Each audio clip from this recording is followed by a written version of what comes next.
Her ability to sense things was sometimes a curse. She eased out of bed and walked to the door of her bedroom at Nathan's mansion. He had insisted they stay here when they returned from Italy 2 days ago. He and Jake were trying to assess the threat level since the Reaper was obviously still out there. She opened her door and stepped into the hallway. Another door opened near hers, and Jake stepped out, disheveled dark hair hugging his neck, a bare chest that would make a nun lust, and, of course, underwear.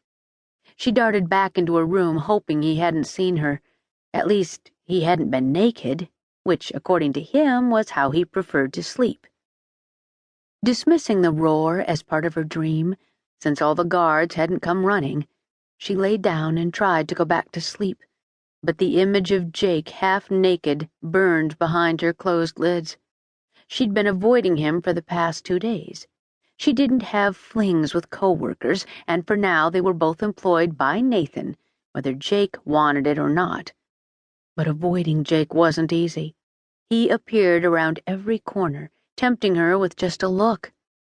Nathan, on the other hand, was more secretive than ever, which was disappointing since all 3 of them had bonded over their bizarre experiences in Italy. Those kinds of experiences tended to bring people together or make them steer clear. Nathan appeared to be steering clear. Giving up on sleep for the moment, she found her bag and pulled out her relics log. For as long as she could remember, she had kept a record of the relics she discovered. Other girls had diaries and boys.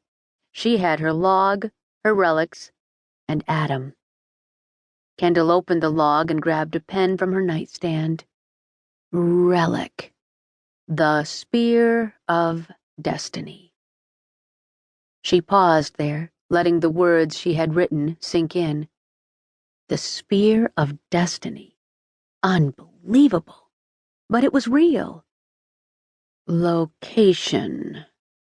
Umbria, Italy. Hidden inside a monk's coffin in catacombs. Nathan recently discovered the existence of a secret order in Italy called the Protettori, a group that protects powerful relics along with vast amounts of treasure. He sent me, along with Jake Stone, a bodyguard/mercenary. Her pen was poised over the paper. Hot guy? No, that wouldn't do. To Italy to investigate the claims and search for a mysterious box which we later discovered held the Spear of Destiny. We found a castle hidden in an isolated area surrounded by large statues that seemed to function as a sort of electric fence. There was a guard named Raphael who didn't want us there, but who reluctantly played host. He put us in the tower room, which turned out to be our prison.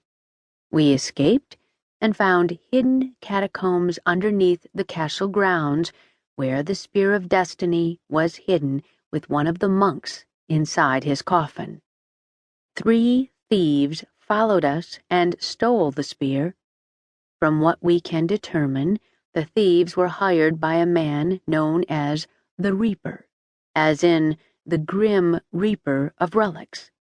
He steals collections and kills the owners. He appears to be rich and well-connected, not to mention impossible to find. A man named Edward Romano was also working for the Reaper, but he was trying to double-cross his boss and take the spear for himself. He's dead now as well, killed by a ghost. Yet another unbelievable thing. But there were 3 witnesses, including me. Ghosts, mystical statues, and creepy guards. Lots of strange things about this place. And strange people. There was another man at the castle, Marco. He seemed to know me from when I was a child. He said I came to the castle with my father and Adam. I remember only bits and pieces, but I have to wonder at the remarkable